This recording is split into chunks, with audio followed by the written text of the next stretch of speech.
ಓಂ ಶಾಂತಿ. ಮಧುರಾತಿ ಮಧುರ ಶಿವ ಪರಮಾತ್ಮ ತಂದೆಯ ಮಧುರ ಮಹಾವಾಕ್ಯವನ್ನು ಕೇಳೋಣ. ಇಂದಿನ ಮುರಳಿಯ ದಿನಾಂಕವಾಗಿದೆ 15-10-2025. ಪ್ರಾತಃ ಮುರಳಿ ಬಾಪ್ತಾದ ಮಧುಬನ್. ಮಧುರ ಮಕ್ಕಳೇ, ಆತ್ಮರೂಪಿ ಬ್ಯಾಟರಿಯು 84 ಮೋಟಾರುಗಳಲ್ಲಿ ಬರುವ ಕಾರಣ ಡಲ್ ಆಗಿ ಬಿಟ್ಟಿದೆ. ಈಗ ಅದನ್ನು ನೆನಪಿನ ಯಾತ್ರೆಯಿಂದ ಚಾರ್ಜ್ ಮಾಡಿಕೊಳ್ಳಿ. ಇಂದಿನ ಪ್ರಶ್ನೆಯಾಗಿದೆ, ತಂದೆಯು ಯಾವ ಮಕ್ಕಳನ್ನು ಬಹಳ ಭಾಗ್ಯಶಾಲಿಗಳೆಂದು ತಿಳಿಯುತ್ತಾರೆ? ಉತ್ತರ: ಯಾರಿಗೆ ಯಾವುದೇ ಜಂಜಾಟವಿಲ್ಲವೋ ನಿರ್ಬಂಧನರಾಗಿದ್ದಾರೆಯೋ ಅಂತಹ ಮಕ್ಕಳಿಗೆ ತಂದೆಯು ಹೇಳುತ್ತಾರೆ, ನೀವು ಬಹಳ ಭಾಗ್ಯಶಾಲಿಗಳಾಗಿದ್ದೀರಿ. ನೀವು ನೆನಪಿನಲ್ಲಿದ್ದು ತಮ್ಮ ಬ್ಯಾಟರಿಯನ್ನು ಫುಲ್ ಚಾರ್ಜ್ ಮಾಡಿಕೊಳ್ಳಬಹುದು. ಒಂದು ವೇಳೆ ಕೇವಲ ಜ್ಞಾನವನ್ನು ತಿಳಿಸುತ್ತೀರಿ, ಯೋಗವಿಲ್ಲವೆಂದರೆ ಬಾಣವು ನಾಟುವುದಿಲ್ಲ. ಬಲೆ, ಯಾರೆಷ್ಟಾದರೂ ನಶೆಯಿಂದ ತಮ್ಮ ಅನುಭವವನ್ನು ತಿಳಿಸಬಹುದು, ಆದರೆ ಸ್ವಯಂನಲ್ಲಿ ಧಾರಣೆ ಇಲ್ಲವೆಂದರೆ ಮನಸ್ಸು ತಿನ್ನುತ್ತಿರುವುದು. ಓಂ ಶಾಂತಿ. ಮಧುರಾತಿ ಮಧುರ ಆತ್ಮಿಕ ಮಕ್ಕಳ ಪ್ರತಿ ಆತ್ಮಿಕ ತಂದೆಯು ತಿಳಿಸುತ್ತಾರೆ. ಆತ್ಮಿಕ ತಂದೆಯ ಹೆಸರೇನು? ಶಿವಬಾಬಾ. ಅವರು ಭಗವಂತ, ಬೇಹದ್ದಿನ ತಂದೆಯಾಗಿದ್ದಾರೆ. ಮನುಷ್ಯರಿಗೆಂದು ಬೇಹದ್ದಿನ ತಂದೆ ಅಥವಾ ಈಶ್ವರ ಹಾಗೂ ಭಗವಂತನೆಂದು ಕರೆಯಲು ಸಾಧ್ಯವಿಲ್ಲ. ಬಲೆ, ಅನೇಕರು ತಮಗೆ ಶಿವ ಎಂದು ಹೆಸರನ್ನಿಟ್ಟುಕೊಳ್ಳುತ್ತಾರೆ, ಆದರೆ ಅವರೆಲ್ಲರೂ ದೇಹಧಾರಿಗಳಾಗಿದ್ದಾರೆ. ಆದ್ದರಿಂದ ಅವರಿಗೆ ಭಗವಂತನೆಂದು ಹೇಳಲಾಗುವುದಿಲ್ಲ. ಇದನ್ನು ತಂದೆಯೇ ಮಕ್ಕಳಿಗೆ ತಿಳಿಸುತ್ತಾರೆ. ನಾನು ಯಾರಲ್ಲಿ ಪ್ರವೇಶ ಮಾಡಿದ್ದೇನೆಯೋ ಅವರದು ಇದು ಬಹಳ ಜನ್ಮಗಳ ಅಂತಿಮ ಜನ್ಮವಾಗಿದೆ. ನೀವು ಇವರಿಗೆ ಭಗವಂತನೆಂದು ಏಕೆ ಹೇಳುತ್ತೀರಿ ಎಂದು ನಿಮ್ಮೊಂದಿಗೆ ಕೆಲವರು ಕೇಳುತ್ತಾರೆ. ತಂದೆಯು ಮೊದಲೇ ತಿಳಿಸಿದ್ದಾರೆ, ಯಾವುದೇ ಸ್ಥೂಲ ಅಥವಾ ಸೂಕ್ಷ್ಮ ದೇಹಧಾರಿಗಳಿಗೆ ಭಗವಂತನೆಂದು ಹೇಳಲು ಸಾಧ್ಯವಿಲ್ಲ. ಸೂಕ್ಷ್ಮ ದೇಹಧಾರಿಗಳು ಸೂಕ್ಷ್ಮ ವತನವಾಸಿಗಳಾದರೂ ಅವರಿಗೆ ದೇವತೆಗಳೆಂದು ಹೇಳಲಾಗುತ್ತದೆ. ಸರ್ವಶ್ರೇಷ್ಠನು ಭಗವಂತ, ಪರಮಪಿತನೇ ಆಗಿದ್ದಾರೆ. ಅವರ ನಾಮವೂ ಶ್ರೇಷ್ಠ, ಧಾಮವೂ ಶ್ರೇಷ್ಠವಾಗಿದೆ. ತಂದೆಯು ಎಲ್ಲ ಆತ್ಮಗಳ ಸಹಿತ ಅಲ್ಲಿ ನಿವಾಸ ಮಾಡುತ್ತಾರೆ. ಅವರ ಕುಳಿತುಕೊಳ್ಳುವಿಕೆಯು ಶ್ರೇಷ್ಠವಾಗಿದೆ. ವಾಸ್ತವದಲ್ಲಿ ಅವರಿಗೆ ಕುಳಿತುಕೊಳ್ಳುವ ಸ್ಥಾನವಿಲ್ಲ. ಹೇಗೆ ನಕ್ಷತ್ರಗಳು ಎಲ್ಲಿಯಾದರೂ ಕುಳಿತಿವೆಯೇ, ನಿಂತಿವೆಯಲ್ಲವೇ, ನೀವಾತ್ಮಗಳು ಸಹ ತಮ್ಮ ಶಕ್ತಿಯಿಂದ ಅಲ್ಲಿ ಹೋಗಿ ನಿಲ್ಲುತ್ತೀರಿ. ನಿಮಗೆ ಇಂತಹ ಶಕ್ತಿ ಸಿಗುತ್ತದೆ, ನೀವು ಅಲ್ಲಿ ಹೋಗಿ ನಿಲ್ಲುತ್ತೀರಿ. ತಂದೆಯ ಹೆಸರೇ ಆಗಿದೆ ಸರ್ವಶಕ್ತಿವಂತ. ಅವರಿಂದ ಶಕ್ತಿ ಸಿಗುತ್ತದೆ. ಆತ್ಮವು ಅವರನ್ನು ನೆನಪು ಮಾಡುತ್ತದೆ. ಅದರಿಂದ ಬ್ಯಾಟರಿಯು ಚಾರ್ಜ್ ಆಗುತ್ತದೆ. ಹೇಗೆ ಮೋಟಾರಿನಲ್ಲಿ ಬ್ಯಾಟರಿ ಇರುತ್ತದೆ, ಅದರ ಶಕ್ತಿಯಿಂದಲೇ ಮೋಟಾರು ನಡೆಯುತ್ತದೆ. ಬ್ಯಾಟರಿಯಲ್ಲಿ ಕರೆಂಟ್ ತುಂಬಿರುತ್ತದೆ, ಮತ್ತೆ ಅದು ನಡೆಯುತ್ತಾ ಖಾಲಿಯಾಗಿ ಬಿಡುತ್ತದೆ. ಆಗ ಮತ್ತೆ ಆ ಬ್ಯಾಟರಿಯನ್ನು ಮೈನ್ ಪವರ್ನಿಂದ ಚಾರ್ಜ್ ಮಾಡಿ ಮೋಟಾರಿನಲ್ಲಿ ಹಾಕುತ್ತಾರೆ. ಅವು ಹದ್ದಿನ ಮಾತುಗಳಾಗಿವೆ, ಇವು ಬೇಹದ್ದಿನ ಮಾತಾಗಿವೆ. ನಿಮ್ಮ ಬ್ಯಾಟರಿಯು 5000 ವರ್ಷಗಳವರೆಗೆ ನಡೆಯುತ್ತಾ ಮತ್ತೆ ಅದರಲ್ಲಿ ಶಕ್ತಿಯು ಕಡಿಮೆಯಾಗಿ ಬಿಡುತ್ತದೆ. ಒಮ್ಮೆಲೆ ಸಮಾಪ್ತಿಯಾಗುವುದಿಲ್ಲ, ಅಲ್ಪ ಸ್ವಲ್ಪ ಶಕ್ತಿಯು ಉಳಿದಿರುತ್ತದೆ. ಹೇಗೆ ಬ್ಯಾಟರಿಯಲ್ಲಿ ಬೆಳಕು ಮಂದವಾಗಿ ಬಿಡುತ್ತದೆಯಲ್ಲವೇ, ಆತ್ಮವೇ ಈ ಶರೀರದ ಬ್ಯಾಟರಿಯಾಗಿದೆ. ಇದು ಸಹ ಚಾರ್ಜ್ ಕಡಿಮೆಯಾಗಿ ಬಿಡುತ್ತದೆ. ಬ್ಯಾಟರಿಯು ಈ ಶರೀರದಿಂದ ಬಿಟ್ಟು ಹೋಗುತ್ತದೆ, ಮತ್ತೆ ಎರಡನೆಯದು ಮೂರನೆಯ ಮೋಟಾರಿನಲ್ಲಿ ಹೋಗಿ ಸೇರುತ್ತದೆ. ಅದು 84 ಮೋಟಾರುಗಳಲ್ಲಿ ಹೋಗುತ್ತದೆ. ಆದ್ದರಿಂದ ಈಗ ತಂದೆಯು ತಿಳಿಸುತ್ತಾರೆ, ನೀವು ಎಷ್ಟು ಮಂದ ಬುದ್ಧಿಯವರು, ಕಲ್ಲು ಬುದ್ಧಿಯವರಾಗಿ ಬಿಟ್ಟಿದ್ದೀರಿ. ಈಗ ಮತ್ತೆ ನಿಮ್ಮ ಬ್ಯಾಟರಿಯನ್ನು ತುಂಬಿಸಿಕೊಳ್ಳಿ. ತಂದೆಯ ನೆನಪಿನ ವಿನಃ ಆತ್ಮವೆಂದು ಪವಿತ್ರವಾಗಲು ಸಾಧ್ಯವಿಲ್ಲ. ಒಬ್ಬರೇ ಸರ್ವಶಕ್ತಿವಂತ ತಂದೆಯಾಗಿದ್ದಾರೆ. ಅವರೊಂದಿಗೆ ಬುದ್ಧಿಯೋಗವನ್ನಿಡಬೇಕಾಗಿದೆ. ನಾನು ಯಾರಾಗಿದ್ದೇನೆ, ಹೇಗಿದ್ದೇನೆ, ಹೇಗೆ ನೀವಾತ್ಮಗಳ ಬ್ಯಾಟರಿಯು ಖಾಲಿಯಾಗುತ್ತದೆ ಎಂದು ತಂದೆಯು ತಾವೇ ಪರಿಚಯವನ್ನು ಕೊಡುತ್ತಾರೆ. ನಾನೀಗ ನಿಮಗೆ ಸಲಹೆ ಕೊಡುತ್ತೇನೆ.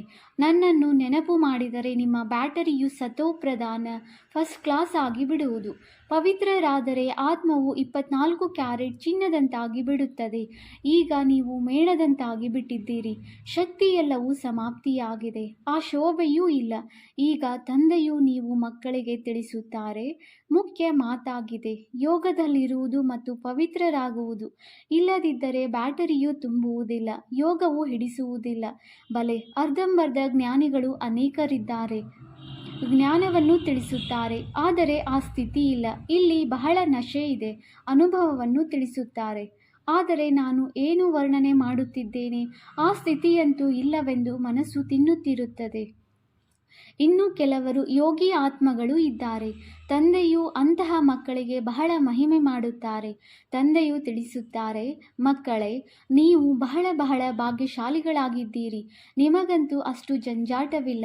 ಯಾರಿಗೆ ಹೆಚ್ಚು ಮಕ್ಕಳಿರುವರೋ ಅವರಿಗೆ ಬಂಧನವೂ ಇರುತ್ತದೆ. ತಂದೆಗೆ ಇಷ್ಟೊಂದು ಮಂದಿ ಮಕ್ಕಳಿದ್ದಾರೆ. ಎಲ್ಲರ ಸಂಭಾಲನೆ ಮಾಡಬೇಕಾಗುತ್ತದೆ. ತಂದೆಯನ್ನು ನೆನಪು ಮಾಡಬೇಕಾಗುತ್ತದೆ. ಪ್ರಿಯತಮನ ನೆನಪು ಪಕ್ಕಾ ಆಗಿಬಿಡಬೇಕು.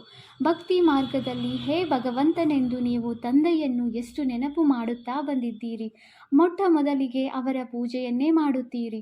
ಮೊದಲು ನಿರಾಕಾರ ಭಗವಂತನಿಗೆ ಮಹಿಮೆ ಮಾಡುತ್ತಾರೆ. ಆ ಸಮಯದಲ್ಲಿ ನೀವು ಆತ್ಮಾಭಿಮಾನಿಗಳಾಗಿರುತ್ತೀರಿ ಎಂದಲ್ಲ. ಆತ್ಮಾಭಿಮಾನಿಗಳ ಪೂಜೆ ಮಾಡುವುದಿಲ್ಲ. ತಂದೆಯು ತಿಳಿಸುತ್ತಾರೆ, ಮೊಟ್ಟ ಮೊದಲು ಭಕ್ತಿಯು ಆರಂಭವಾದಾಗ ಒಬ್ಬ ಶಿವ ತಂದೆಯ ಪೂಜೆ ಮಾಡುತ್ತಾರೆ. ಯಥಾ ರಾಜಾರಾಣಿ ತಥಾ ಪ್ರಜಾ. ಸರ್ವಶ್ರೇಷ್ಠನು ಭಗವಂತನೇ ಆಗಿದ್ದಾರೆ. ಅವರನ್ನೇ ನೆನಪು ಮಾಡಬೇಕಾಗಿದೆ. ನಂತರ ಕೆಳಗೆ ಯಾರೆಲ್ಲರೂ ಇದ್ದಾರೆಯೋ, ಅಂದರೆ ಬ್ರಹ್ಮ, ವಿಷ್ಣು, ಶಂಕರನನ್ನು ನೆನಪು ಮಾಡುವ ಅವಶ್ಯಕತೆ ಇಲ್ಲ. ಶ್ರೇಷ್ಠಾತಿಶ್ರೇಷ್ಠ ತಂದೆಯನ್ನೇ ನೆನಪು ಮಾಡಬೇಕಾಗಿದೆ. ಆದರೆ ಡ್ರಾಮಾದ ಪಾತ್ರವು ಈ ರೀತಿ ಇದೆ. ನೀವು ಕೆಳಗಿಳಿಯುವುದಕ್ಕಾಗಿ ಬಂಧಿತರಾಗಿದ್ದೀರಿ. ನೀವು ಹೇಗೆ ಕೆಳಗಿಳಿಯುತ್ತೀರಿ ಎಂಬುದನ್ನು ತಂದೆಯೇ ತಿಳಿಸುತ್ತಾರೆ. ಆದಿಯಿಂದ ಅಂತ್ಯದವರೆಗೆ, ಮೇಲಿನಿಂದ ಕೆಳಗಿನವರೆಗೆ ಪ್ರತಿಯೊಂದು ಮಾತನ್ನು ತಂದೆಯು ತಿಳಿಸುತ್ತಾರೆ. ಭಕ್ತಿಯೂ ಸಹ ಮೊದಲು ಸತೋ ಪ್ರಧಾನವಾಗಿರುತ್ತದೆ. ನಂತರ ಸತೋ, ರಜೋ, ತಮೋ ಆಗುತ್ತದೆ. ನೀವೀಗ ಪುನಃ ಸತೋ ಪ್ರಧಾನರಾಗುತ್ತಿದ್ದೀರಿ. ಇದರಲ್ಲಿಯೇ ಪರಿಶ್ರಮವಿದೆ. ಪವಿತ್ರರಾಗಬೇಕಾಗಿದೆ. ತಮ್ಮನ್ನು ನೋಡಿಕೊಳ್ಳಿ. ಮಾಯೆಯು ಎಲ್ಲಿಯೂ ಮೋಸ ಮಾಡುತ್ತಿಲ್ಲವೇ? ನನಗೆ ವಿಕಾರಿ ದೃಷ್ಟಿಯಂತೂ ಆಗುತ್ತಿಲ್ಲವೇ? ಯಾವುದೇ ಪಾಪದ ಸಂಕಲ್ಪವು ಬರುತ್ತಿಲ್ಲವೇ? ಪ್ರಜಾಪಿತ ಬ್ರಹ್ಮನೆಂದು ಗಾಯನವಿದೆ ಅಂದ ಮೇಲೆ ಅವರ ಸಂತಾನರು ಬ್ರಾಹ್ಮಣ ಬ್ರಾಹ್ಮಣಿಯರು ಸಹೋದರ ಸಹೋದರಿಯರಾದರಲ್ಲವೇ? ಇಲ್ಲಿನ ಬ್ರಾಹ್ಮಣರು ಸಹ ತಮ್ಮನ್ನು ಬ್ರಹ್ಮನ ಸಂತಾನರೆಂದು ಕರೆಸಿಕೊಳ್ಳುತ್ತಾರೆ. ನೀವು ಸಹ ಬ್ರಾಹ್ಮಣರು ಸಹೋದರ ಸಹೋದರಿಯರಾದರಲ್ಲವೇ? ಮತ್ತೆ ವಿಕಾರ ದೃಷ್ಟಿಯನ್ನೇಕೆ ಇಡುತ್ತೀರಿ? ಬ್ರಾಹ್ಮಣರಿಗೆ ನೀವು ಬಹಳ ಚೆನ್ನಾಗಿ ದೃಷ್ಟಿಯನ್ನು ಕೊಡಬಹುದು. ಈಗ ನೀವು ಮಕ್ಕಳೇ ತಿಳಿದುಕೊಂಡಿದ್ದೀರಿ. ಬ್ರಹ್ಮನ ಸಂತಾನ ಬ್ರಾಹ್ಮಣ ಬ್ರಾಹ್ಮಣೀಯರಾಗಿ ಮತ್ತೆ ದೇವತೆಗಳಾಗುತ್ತೀರಿ. ತಂದೆಯು ಬಂದು ಬ್ರಾಹ್ಮಣ ದೇವಿ ದೇವತಾ ಧರ್ಮದ ಸ್ಥಾಪನೆ ಮಾಡುತ್ತಾರೆಂದು ಹೇಳುತ್ತಾರೆ. ಇದು ತಿಳಿದುಕೊಳ್ಳುವ ಮಾತಲ್ಲವೇ? ನಾವು ಬ್ರಹ್ಮನ ಸಂತಾನರು ಸಹೋದರ ಸಹೋದರಿಯರಾದೆವು ಅಂದ ಮೇಲೆ ಎಂದೂ ಕುದೃಷ್ಟಿ ಇರಬಾರದು. ಅದನ್ನು ತಡೆಯಬೇಕಾಗಿದೆ. ಇವರು ಸಹ ನಮ್ಮ ಮಧುರ ಸಹೋದರಿಯಾಗಿದ್ದಾರೆಂಬ ಪ್ರೀತಿ ಇರಬೇಕು. ಹೇಗೆ ರಕ್ತ ಸಂಬಂಧದಲ್ಲಿ ಪ್ರೀತಿ ಇರುತ್ತದೆ, ಹಾಗೆಯೇ ಈಗ ಅದು ಆತ್ಮಿಕ ಸಂಬಂಧದಲ್ಲಿಯೂ ಬರಲಿ. ಇದರಲ್ಲಿ ಬಹಳ ಬಹಳ ಪರಿಶ್ರಮವಿದೆ. ಇದು ಸಹಜ ನೆನಪಾಗಿದೆ. ತನ್ನನ್ನು ಆತ್ಮನೆಂದು ತಿಳಿದು ತಂದೆಯನ್ನು ನೆನಪು ಮಾಡಬೇಕಾಗಿದೆ. ವಿಕಾರಿ ದೃಷ್ಟಿಯನ್ನಿಡಲು ಸಾಧ್ಯವಿಲ್ಲ. ತಂದೆಯು ತಿಳಿಸಿದ್ದಾರೆ, ಈ ಕಣ್ಣುಗಳು ಬಹಳ ಮೋಸ ಮಾಡುತ್ತವೆ.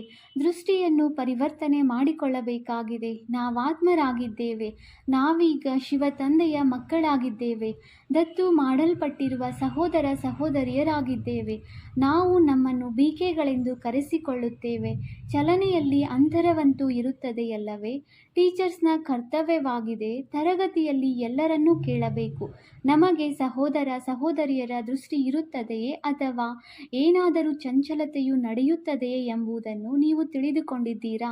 ಸತ್ಯ ತಂದೆಯ ಮುಂದೆ ಸತ್ಯವನ್ನು ತಿಳಿಸಲಿಲ್ಲ. ಸುಳ್ಳು ಹೇಳಿದಿರೆಂದರೆ ಬಹಳ ಶಿಕ್ಷೆಯಾಗುವುದು. ಹೇಗೆ ನ್ಯಾಯಾಲಯದಲ್ಲಿ ಪ್ರತಿಜ್ಞೆ ಮಾಡಿಸುತ್ತಾರಲ್ಲವೇ? ಸತ್ಯ ಈಶ್ವರ ತಂದೆಯ ಮುಂದೆ ಸತ್ಯವನ್ನೇ ಹೇಳುತ್ತೇವೆ ಎಂದು ಅಂದಾಗ ಸತ್ಯ ತಂದೆಯ ಮಕ್ಕಳು ಸತ್ಯವಂತರಾಗಿರುವರು. ತಂದೆಯೂ ಸತ್ಯವಾಗಿದ್ದಾರಲ್ಲವೇ? ಅವರು ಸತ್ಯವನ್ನೇ ತಿಳಿಸುತ್ತಾರೆ. ಉಳಿದೆಲ್ಲವೂ ಅಸತ್ಯವಾಗಿದೆ. ಶ್ರೀ ಶ್ರೀ 108 ಎಂದು ತಮ್ಮನ್ನು ಕರೆಸಿಕೊಳ್ಳುತ್ತಾರೆ. ವಾಸ್ತವದಲ್ಲಿ ಇದು ಮಾಲೆಯಲ್ಲವೇ? ಅದನ್ನು ಜಪಿಸುತ್ತಾರೆ. ನಾವು ಏಕೆ ಅದನ್ನು ಸ್ಮರಣೆ ಮಾಡುತ್ತೇವೆ ಎಂಬುದು ಸಹ ಅವರಿಗೆ ಗೊತ್ತಿಲ್ಲ. ಬೌದ್ಧರ ಹಾಗೂ ಕ್ರಿಶ್ಚಿಯನ್ನರದು ಮಾಲೆ ಇರುತ್ತದೆ. ಪ್ರತಿಯೊಬ್ಬರು ತಮ್ಮ ಶೈಲಿಯಿಂದ ಮಾಲೆಯನ್ನು ಜಪಿಸುತ್ತಾರೆ. ನೀವು ಮಕ್ಕಳಿಗೆ ಈಗ ಜ್ಞಾನವೂ ಸಿಕ್ಕಿದೆ. ತಿಳಿಸಿ. 108ರ ಮಾಲೆಯಲ್ಲಿ ಮೇಲಿರುವ ಹೂವು ನಿರಾಕಾರನಾಗಿದ್ದಾರೆ. ಅವರನ್ನೇ ಎಲ್ಲರೂ ನೆನಪು ಮಾಡುತ್ತಾರೆ. ಅವರ ನೆನಪಿನಿಂದಲೇ ನಾವು ಸ್ವರ್ಗದ ಪಟ್ಟದ ರಾಣಿಯರು ಅರ್ಥಾತ್ ಮಹಾರಾಣಿಯರಾಗುತ್ತೇವೆ. ನರನಿಂದ ನಾರಾಯಣ, ನಾರಿಯಿಂದ ಲಕ್ಷ್ಮಿಯಾಗುತ್ತೇವೆ. ಇದು ಸೂರ್ಯವಂಶಿ ಮಕ್ಮಲ್ ರೇಷ್ಮೆನ ಪಟ್ಟದ ರಾಣಿಯರಾಗುವುದು. ನಂತರ ಖಾದಿಯ ರಾಣಿಯರಾಗಿ ಬಿಡುತ್ತೀರಿ. ಇಂತಿಂತಹ ವಿಚಾರಗಳನ್ನು ಬುದ್ಧಿಯಲ್ಲಿಟ್ಟುಕೊಂಡು ಮತ್ತೆ ತಿಳಿಸಬೇಕು. ಆಗ ನಿಮ್ಮ ಹೆಸರು ಪ್ರಸಿದ್ಧವಾಗುವುದು. ಮಾತನಾಡುವುದರಲ್ಲಿ ಸಿಂಹಿಣಿಯರಾಗಿ. ನೀವು ಶಿವಶಕ್ತಿ ಸೇನೆಯಲ್ಲವೇ? ಅನೇಕ ಪ್ರಕಾರದ ಸೈನ್ಯವಿರುತ್ತದೆಯಲ್ಲವೇ? ಅಲ್ಲಿಯೂ ನೀವು ಹೋಗಿ ನೋಡಿ. ಏನನ್ನು ಕಲಿಸುತ್ತಾರೆ? ಲಕ್ಷಾಂತರ ಮಂದಿ ಹೋಗುತ್ತಾರೆ. ತಂದೆಯು ತಿಳಿಸುತ್ತಾರೆ, ವಿಕಾರಿ ದೃಷ್ಟಿಯು ಬಹಳ ಮೋಸ ಮಾಡುವಂಥದ್ದಾಗಿದೆ. ತಮ್ಮ ಸ್ಥಿತಿಯ ವರ್ಣನೆ ಮಾಡಬೇಕು. ನಾವು ಮನೆಯಲ್ಲಿ ಹೇಗಿರುತ್ತೇವೆ, ಸ್ಥಿತಿಯ ಮೇಲೆ ಯಾವ ಪ್ರಭಾವ ಬೀರುತ್ತದೆ ಎಂದು ತಮ್ಮ ಅನುಭವವನ್ನು ತಿಳಿಸಬೇಕು. ಎಷ್ಟು ಸಮಯ ನಾನು ಈ ಸ್ಥಿತಿಯಲ್ಲಿರುತ್ತೇನೆಂದು ಡೈರಿಯನ್ನು ಇಟ್ಟುಕೊಳ್ಳಿ. ತಂದೆಯು ತಿಳಿಸುತ್ತಾರೆ, ಶಕ್ತಿಶಾಲಿಗಳೊಂದಿಗೆ ಮಾಯೆಯೂ ಸಹ ಶಕ್ತಿಶಾಲಿಯಾಗಿ ಹೋರಾಡುತ್ತದೆ. ಯುದ್ಧದ ಮೈದಾನವಲ್ಲವೇ? ಮಾಯೆಯು ಬಹಳ ಬಲಶಾಲಿಯಾಗಿದೆ. ಮಾಯೆ ಅರ್ಥಾತ್ ಪಂಚವಿಕಾರಗಳು. ಹಣಕ್ಕೆ ಸಂಪತ್ತು ಎಂದು ಹೇಳಲಾಗುತ್ತದೆ. ಯಾರ ಬಳಿ ಹೆಚ್ಚು ಸಂಪತ್ತಿರುವುದೋ ಅವರೇ ಹೆಚ್ಚು ಅಜಮಿಳನಂತಹ ಪಾಪಾತ್ಮರಾಗುತ್ತಾರೆ. ತಂದೆಯು ತಿಳಿಸುತ್ತಾರೆ, ಮೊಟ್ಟಮೊದಲು ನೀವು ವೇಶ್ಯೆಯರನ್ನು ರಕ್ಷಣೆ ಮಾಡಿ. ಅವರು ತಮ್ಮ ಸಂಘವನ್ನು ಕಟ್ಟುತ್ತಾರೆ. ತಂದೆಯು ತಿಳಿಸುತ್ತಾರೆ, ನಾನು ಶಿವಾಲಯದ ಮಾಲೀಕರನ್ನಾಗಿ ಮಾಡಲು ಬಂದಿದ್ದೇನೆ. ಇದು ಅಂತಿಮ ಜನ್ಮವಾಗಿದೆ. ವೇಶ್ಯೆಯರಿಗೂ ಸಹ ತಿಳಿಸಿ, ನಿಮ್ಮ ಹೆಸರಿನ ಕಾರಣ ಭಾರತದ ಗೌರವ ಇಷ್ಟೊಂದು ಕಳೆದು ಹೋಗಿದೆ. ತಂದೆಯು ಶಿವಾಲಯದಲ್ಲಿ ಕರೆದುಕೊಂಡು ಹೋಗಲು ಬಂದಿದ್ದಾರೆ. ನಾವು ಶ್ರೀಮತದನುಸಾರ ನಿಮ್ಮ ಬಳಿ ಬಂದಿದ್ದೇವೆ. ನೀವೀಗ ವಿಶ್ವದ ಮಾಲೀಕರಾಗಿ ಬಿಡಿ. ನಮ್ಮ ತರಹ ಭಾರತದ ಹೆಸರನ್ನು ಪ್ರಖ್ಯಾತಗೊಳಿಸಿ. ನಾವು ಸಹ ತಂದೆಯನ್ನು ನೆನಪು ಮಾಡಿ ಪವಿತ್ರರಾಗುತ್ತಿದ್ದೇವೆ. ಹಾಗೆಯೇ ನೀವು ಈ ಒಂದು ಜನ್ಮ ಪತೀತ ಕರ್ಮವನ್ನು ಬಿಟ್ಟು ಬಿಡಿ. ಅವರ ಮೇಲೂ ದಯೆ ತೋರಿಸಬೇಕಲ್ಲವೇ? ಆಗ ನಿಮ್ಮ ಹೆಸರು ಬಹಳ ಪ್ರಸಿದ್ಧವಾಗುವುದು. ಇವರಲ್ಲಿ ಇಂತಹ ಶಕ್ತಿ ಇದೆ, ಇಂತಹ ಕೆಟ್ಟ ಕೆಲಸವನ್ನು ಇವರಿಂದ ಬಿಡಿಸಿದರು ಎಂದು ಎಲ್ಲರೂ ಹೇಳುವರು. ಎಲ್ಲರ ಸಂಘಗಳಿವೆ. ನೀವು ಸಹ ತಮ್ಮ ಸಂಘವನ್ನು ಮಾಡಿಕೊಂಡು ಸರ್ಕಾರದಿಂದ ಏನು ಬೇಕೋ ಅದನ್ನು ತೆಗೆದುಕೊಳ್ಳಬಹುದು. ಈಗ ಇಂತಹ ಪತಿತರು ಯಾರು ಭಾರತದ ಹೆಸರನ್ನು ಕೆಡಿಸಿದ್ದಾರೆಯೋ ಅವರ ಸೇವೆಯನ್ನು ಮಾಡಿ. ನಿಮ್ಮ ಸಂಘವು ಬಹಳ ಒಗ್ಗಟ್ಟಿನಿಂದ ಕೂಡಿರಬೇಕು. 10-12 ಮಂದಿ ಸೇರಿ ಹೋಗಿ ತಿಳಿಸಿಕೊಡಬೇಕು. ಒಳ್ಳೆಯ ಮಾತೆಯರೂ ಇರಬೇಕು. ನವ ದಂಪತಿಗಳು ಸಹ ಹೋಗಿ ತಿಳಿಸಬೇಕು. ನಾವು ಪವಿತ್ರರಾಗಿರುತ್ತೇವೆ. ಪವಿತ್ರರಾಗಿರುವುದರಿಂದಲೇ ವಿಶ್ವದ ಮಾಲೀಕರಾಗುತ್ತೇವೆ. ಅಂದ ಮೇಲೆ ಏಕೆ ಪವಿತ್ರರಾಗಬಾರದು ಎಂದು ಹೇಳಬೇಕು. ಇಡೀ ಗುಂಪೇ ಹೋಗಿ ಬಹಳ ನಮ್ರತೆಯಿಂದ ಹೋಗಿ ತಿಳಿಸಬೇಕು. ನಾವು ನಿಮಗೆ ಪರಮಪಿತ ಪರಮಾತ್ಮನ ಸಂದೇಶವನ್ನು ಕೊಡಲು ಬಂದಿದ್ದೇವೆ. ಈಗ ವಿನಾಶವು ಸನ್ಮುಖದಲ್ಲಿ ನಿಂತಿದೆ. ತಂದೆಯು ತಿಳಿಸುತ್ತಾರೆ, ನಾನು ಎಲ್ಲರ ಉದ್ಧಾರವನ್ನು ಮಾಡಲು ಬಂದಿದ್ದೇನೆ. ನೀವು ಸಹ ಈ ಒಂದು ಜನ್ಮ ವಿಕಾರದಲ್ಲಿ ಹೋಗಬೇಡಿ. ನಾವು ಬ್ರಹ್ಮಕುಮಾರ ಕುಮಾರಿಯರು ನಮ್ಮದೇ ತನು ಮನ ಧನದಿಂದ ಸೇವೆ ಮಾಡುತ್ತೇವೆ. ನಾವು ಭಿಕ್ಷೆಯನ್ನು ಬೇಡುತ್ತಿಲ್ಲ, ಈಶ್ವರನ ಮಕ್ಕಳಾಗಿದ್ದೇವೆ ಎಂಬುದನ್ನು ನೀವು ತಿಳಿಸಬಹುದು. ಇಂತಹ ಪ್ಲಾನ್ ಮಾಡಿ. ನೀವು ಸಹಯೋಗ ಕೊಡಲು ಸಾಧ್ಯವಿಲ್ಲವೆಂದಲ್ಲ. ಎಲ್ಲರೂ ವಾಹ ವಾಹ ಎನ್ನುವಂತಹ ಕಾರ್ಯ ಮಾಡಿ. ಇದರಿಂದ ಸಹಯೋಗ ಕೊಡುವಂಥವರು ಸಾವಿರಾರು ಮಂದಿ ಬರುತ್ತಾರೆ. ಹೀಗೆ ತಮ್ಮ ಸಂಘಟನೆ ಮಾಡಿಕೊಳ್ಳಿ. ಮುಖ್ಯವಾದವರನ್ನು ಆಯ್ಕೆ ಮಾಡಿಕೊಂಡು ಸೆಮಿನಾರ್ ಮಾಡಿ. ಮಕ್ಕಳನ್ನು ಸಂಭಾಲನೆ ಮಾಡುವಂತರಂತೂ ಮುಂದೆ ಅನೇಕರು ಬರುತ್ತಾರೆ. ನೀವು ಈಶ್ವರಿಯ ಸೇವೆಯಲ್ಲಿ ತೊಡಗಿರಿ. ಒಮ್ಮೆಲೆ ಸೇವೆಗಾಗಿ ತೊಡಗುವ ವಿಶಾಲ ಹೃದಯಗಳಾಗಬೇಕು. ಒಂದು ಕಡೆ ಈ ಸೇವೆ, ಇನ್ನೊಂದು ಕಡೆ ಗೀತೆಯ ಮಾತು. ಇವೆಲ್ಲ ಮಾತುಗಳನ್ನು ಸೇರಿಸಿ ತಿಳಿಸಿ. ನೀವು ಲಕ್ಷ್ಮೀನಾರಾಯಣರಾಗುವುದಕ್ಕಾಗಿಯೇ ಓದುತ್ತಿದ್ದೀರಿ. ಅಂದ ಮೇಲೆ ಇಲ್ಲಿ ನೀವು ಮಕ್ಕಳಲ್ಲಿ ಪರಸ್ಪರ ಮತಭೇದವಿರಬಾರದು. ಒಂದು ವೇಳೆ ತಂದೆಯಿಂದ ಯಾವುದೇ ಮಾತನ್ನು ಮುಚ್ಚಿಡುತ್ತೀರಿ, ಸತ್ಯವನ್ನು ತಿಳಿಸುವುದಿಲ್ಲವೆಂದರೂ ಸಹ ತಮ್ಮದೇ ನಷ್ಟ ಮಾಡಿಕೊಳ್ಳುತ್ತೀರಿ. ಇನ್ನು 100ಕ್ಕೆ 100ರಷ್ಟು ಪಾಪವಾಗುತ್ತದೆ. ಒಳ್ಳೆಯದು. ಮಧುರಾತಿ ಮಧುರ ಅಗಲಿ ಹೋಗಿ ಮರಳಿ ಸಿಕ್ಕಿರುವ ಮಕ್ಕಳ ಪ್ರತಿ ಮಾತಾಪಿತ ಬಾಪ್ದಾದಾರವರ ನೆನಪು, ಪ್ರೀತಿ ಹಾಗೂ ಸುಪ್ರಭಾತ. ಆತ್ಮಿಕ ಮಕ್ಕಳಿಗೆ ಆತ್ಮಿಕ ತಂದೆಯ ನಮಸ್ತೆ. ನಾವು ಆತ್ಮಿಕ ಮಕ್ಕಳಿಂದ ಆತ್ಮಿಕ ತಂದೆಗೆ ನೆನಪು, ಪ್ರೀತಿ ಹಾಗೂ ನಮಸ್ತೆ ನಮಸ್ತೆ ನಮಸ್ತೆ. ಧಾರಣೆಗಾಗಿ ಮುಖ್ಯ ಸಾರ. Point number 1. ನಾವು ಮಧುರ ತಂದೆಯ ಮಕ್ಕಳಾಗಿದ್ದೇವೆ. ಪರಸ್ಪರ ಮಧುರ ಸಹೋದರ ಸಹೋದರಿಯರಾಗಿ ಇರಬೇಕಾಗಿದೆ. ಎಂದೂ ವಿಕಾರದ ದೃಷ್ಟಿಯನ್ನಿಡಬಾರದು. ದೃಷ್ಟಿಯಲ್ಲಿ ಯಾವುದೇ ಚಂಚಲತೆ ಇದ್ದರೆ ಆತ್ಮಿಕ ತಜ್ಞರಿಗೆ ಸತ್ಯವನ್ನು ತಿಳಿಸಬೇಕಾಗಿದೆ. ಪಾಯಿಂಟ್ ನಂಬರ್ 2, ಎಂದೂ ಪರಸ್ಪರ ಮತಭೇದದಲ್ಲಿ ಬರಬಾರದು. ವಿಶಾಲ ಹೃದಯಿಗಳಾಗಿ ಸೇವೆ ಮಾಡಬೇಕಾಗಿದೆ. ತಮ್ಮ ತನು ಮನಧನದಿಂದ ಬಹಳ ನಮ್ರತೆಯಿಂದ ಸೇವೆ ಮಾಡಿ ಎಲ್ಲರಿಗೆ ತಂದೆಯ ಪರಿಚಯ ಸಂದೇಶ ಕೊಡಬೇಕಾಗಿದೆ. ವರದಾನ: ಪ್ರತಿ ಕರ್ಮವು ಚರಿತ್ರೆಯ ರೂಪದಲ್ಲಿ ಗಾಯನ ಯೋಗ್ಯ ಮಾಡಿಕೊಳ್ಳುವಂತಹ ಮಹಾನ್ ಆತ್ಮ ಭವ. ಮಹಾನ್ ಆತ್ಮನು ಅವರಾಗಿದ್ದಾರೆ. ಯಾರ ಪ್ರತಿ ಸಂಕಲ್ಪ, ಪ್ರತಿ ಕರ್ಮವು ಮಹಾನಾಗಿರುತ್ತದೆ. ಒಂದು ಸಂಕಲ್ಪವು ಸಾಧಾರಣ ಅಥವಾ ವ್ಯರ್ಥವಾಗುವುದಿಲ್ಲ. ಯಾವುದೇ ಕರ್ಮವು ಸಾಧಾರಣ ಅಥವಾ ಅರ್ಥವಿಲ್ಲದಿರುವುದು ಆಗುವುದಿಲ್ಲ. ಕರ್ಮೇಂದ್ರಿಯಗಳ ಮೂಲಕ ಯಾವುದೇ ಕರ್ಮವಾಗಲಿ ಅದು ಅರ್ಥಸಹಿತವಾಗಿರುತ್ತದೆ. ಸಮಯವೂ ಸಹ ಮಹಾನ್ ಕಾರ್ಯದಲ್ಲಿ ಸಫಲವಾಗುತ್ತಿರಲಿ. ಆಗಲೇ ಪ್ರತಿಯೊಂದು ಚರಿತ್ರೆಯು ಗಾಯನ ಯೋಗ್ಯವಾಗುತ್ತದೆ. ಮಹಾನ್ ಆತ್ಮರುಗಳದೇ ನೆನಪಾರ್ಥ ಹರ್ಷಿತ ಮೂರ್ತಿ, ಆಕರ್ಷಣಾ ಮೂರ್ತಿ ಮತ್ತು ಅವ್ಯಕ್ತ ಮೂರ್ತಿಯ ರೂಪದಲ್ಲಿದೆ. ಸ್ಲೋಗನ್: ಮಾನ್ಯತೆಯ ಇಚ್ಛೆಯನ್ನು ಬಿಟ್ಟು ಸ್ವಮಾನದಲ್ಲಿ ಸ್ಥಿತರಾಗುತ್ತೀರೆಂದರೆ ಮಾನ್ಯತೆಯು ನೆರಳಿನ ಸಮಾನ ಹಿಂಬಾಲಿಸುತ್ತದೆ. ಅವ್ಯಕ್ತ ಸೂಚನೆ: ಸ್ವಯಂನ ಮತ್ತು ಸರ್ವರ ಪ್ರತಿ ಮನಸ್ಸಾ ಮೂಲಕ ಯೋಗದ ಶಕ್ತಿಗಳ ಪ್ರಯೋಗ ಮಾಡಿ. ಯಾವುದೇ ಸ್ಥೂಲ ಕಾರ್ಯ ಮಾಡುತ್ತಲೂ ಮನಸ್ಸಿನಿಂದ ವೈಬ್ರೇಷನ್ ಹರಡಿಸುವ ಸೇವೆಯನ್ನು ಮಾಡಿ. ಹೇಗೆ ಯಾವುದೇ ವ್ಯಾಪಾರಸ್ಥರಿದ್ದರೆ ಸ್ವಪ್ನದಲ್ಲಿಯೂ ತಮ್ಮ ವ್ಯಾಪಾರವನ್ನೇ ನೋಡುತ್ತಾರೆ, ಹಾಗೆಯೇ ನಿಮ್ಮ ಕೆಲಸವಾಗಿದೆ ವಿಶ್ವ ಕಲ್ಯಾಣ ಮಾಡುವುದು. ಇದೇ ನಿಮ್ಮ ಉದ್ಯೋಗವಾಗಿದೆ. ಈ ಉದ್ಯೋಗವನ್ನು ಸ್ಮೃತಿಯಲ್ಲಿಟ್ಟುಕೊಂಡು ಸದಾ ಸೇವೆಯಲ್ಲಿ ಬ್ಯುಸಿಯಾಗಿರಿ. ಒಂದು ವೇಳೆ ಸೇವೆಯ ಫಲ ಸಿಕ್ಕಿದರೆ ಮಾಯಾಜೀತ್ ಸಹಜವಾಗುವಿರಿ. ಅದಕ್ಕಾಗಿ ಯಾವಾಗಲಾದರೂ ಬುದ್ಧಿಗೆ ಸಮಯ ಸಿಕ್ಕಿದರೆ ಸೇವೆಯಲ್ಲಿ ತೊಡಗಿಬಿಡಿ. ಓಂ ಶಾಂತಿ.